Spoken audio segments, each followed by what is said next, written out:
नमस्कार। हमारे YouTube channel सौर योगा नंबर 1 में आप सभी भाई बहनों का बहुत बहुत स्वागत है। सबका मालिक एक, यह एक शब्द है और शब्द के पीछे शब्द की एक व्याख्या होती है। तो हम आज इस शब्द के बारे में जानेंगे। यह शब्द परम पूज्य हमारे साईं बाबा के मुख से इसका उच्चारण हुआ था। वो हर एक मनुष्य से, हर एक जीव से यही कहते थे कि सबका मालिक एक है। तो वो कौन से शब्द की ओर, किस ओर इशारा कर रहे थे, जिससे हमें पहचानने को साफ साफ समझ में आए कि सबका मालिक एक है। तो है कौन आखिर? उस सबका मालिक कौन है? अब हम में से कई भाइयों को विचार आ रहे होंगे कि भगवान के सिवा कौन है, और भगवान की तरफ इशारा करो तो कहते हैं ऊपर वाला। तो ऊपर हाथ पर झुका देते हैं, ऊपर हाथ कर देते हैं कि भाई ऊपर वाला भगवान है। उससे आगे की हमारे पास जानकारी होती ही नहीं है, क्योंकि उससे आगे हम सोचना ही नहीं चाहते। इसलिए तो जो साईं बाबा के मुख से यह शब्द निकला था, सबका मालिक एक है, तो वो सच में सबका मालिक कौन है? क्या हमें उसका जानकारी होना ज़रूरी नहीं है? ज़रूरी है, क्योंकि आत्मज्ञान ही श्रेष्ठ ज्ञान है। आत्मज्ञान का मुकाबला दूसरा कोई ज्ञान नहीं कर सकता है। कबीर साहब एक पंक्ति में कहते हैं, ज्ञान भक्ति वैराग सुख पीव ब्रह्मलो धाये, आत्म अनुभव से सुख तहे न दूजा जाए।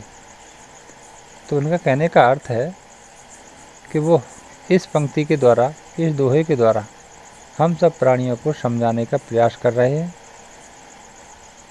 और वो कह रहे हैं कि ज्ञान के बल पर, भक्ति के बल पर, शक्ति के बल पर और त्याग के बल पर प्राणी परमात्मा के रास्ते पर चल सकता है, परंतु आत्मज्ञान के बल पर वो वहाँ रहता ही है। उसके अलावा वहाँ पर कोई नहीं पहुँच पाता है। तो आत्मज्ञान है वो श्रेष्ठ ज्ञान है। इसलिए हम जानते हैं कि वो सबका मालिक आखिर कौन है। हम सबका मालिक ऐसा कौन है? और सबका मतलब इस पृथ्वी पर जितने भी जीव नाम के प्राणी रहते हैं, चाहे वो जल में रहते हों, चाहे पृथ्वी पर रहते हो, या फिर आकाश में उड़ते हों, सभी जीवों के बारे में वो चर्चा कर रहे हैं कि कोई भी जीव हो, उसका मालिक एक है। तो अब इससे हम समझने के लिए मैं खुद के बारे में बात करता हूँ कि जैसे हमारा मालिक कौन है? हमारा मालिक हमारी प्राण वायु है। हमारा मालिक हमारी प्राण ऊर्जा शक्ति है। हमारा मालिक हमारे अंदर हमारे श्वास के रूप में मौजूद है। अगर हमारी श्वास नहीं है तो हमारा जीवन एक पल भी नहीं है। हमारी ऊर्जा शक्ति नहीं है, हमारा जीवन एक पल भी नहीं है। यही हमारा मालिक है। तो साईं बाबा ने भी इसी के बारे में बताया है लोगों को कि सबका मालिक एक है। अब हम लोग अंदाज़ा लगा सकते हैं कि श्वास के बगैर कोई भी जीव नाम का प्राणी जीवित नहीं रह सकता है। उस जीव की अगर श्वास चल रही है तो जीव रूपी काया उसमें जीवित है। अगर श्वास नहीं है तो वो मृत है, उसे जीवित नहीं कह सकते हैं। तो इसीलिए उन्होंने इस शब्द की व्याख्या बहुत सरल भाषा में कर दी, लेकिन बहुत बड़ा इसका विस्तार है। श्वास की तो व्याख्या हम सबका जीवन निकल जाएगा करते करते, तब भी हम श्वास की व्याख्या नहीं कर पाएंगे। तो हम सबका मालिक हमारी श्वास ही है, हमारी प्राण वायु ही है, जिसे हम मात्र हवा समझते हैं।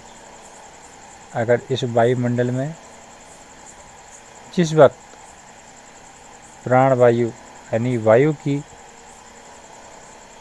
कमी आ जाए तो कोई भी जीव इस पृथ्वी पर जीवित नहीं रहेगा, सब उसी क्षण समाप्त हो जाएगा। तो विचार करिए कि 5 देवता हैं हमारे पंचरूपी, जिन्हें हम 5 तत्वों के नाम से जानते हैं।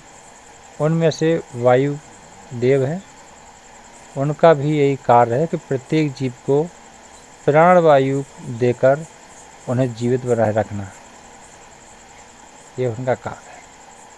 तो यही सत्य है। हमारी जीवन की रक्षा करने वाला जो भी मुखिया है मेरा, वो मेरा मालिक है। तो मैं तो अपने जीवन को अपने मालिक के हवाले कर चुका हूँ। चाहे मेरे जीवन में अच्छा हो या बुरा, सब कुछ मेरे मालिक का किया हुआ है। बस मैं अपने श्वास को ही अपने मालिक समझता हूँ और मानता भी हूँ। लेकिन दोस्तों, आप किसको मानते हैं? अपने विचार हमें कमेंट में लिख करके ज़रूर बताएं। यदि आपको लग रहा है कि ये विचार सही है तो लोगों को यह वीडियो शेयर करके ज़रूर उन्हें भी आनंद लेने का मौका दें। फिर मिलेंगे अगली वीडियो में, तब तक के लिए जय हिंद, वंदे मातरम। स्वर योगा नंबर में चैनल को सब्सक्राइब करें और पाएं जीवन से जुड़ी महत्वपूर्ण बातें। साथ ही साथ बेल आइकन को भी दबाएं, जिससे हमारे आने वाले वीडियो आपको सबसे पहले मिलते रहेंगे।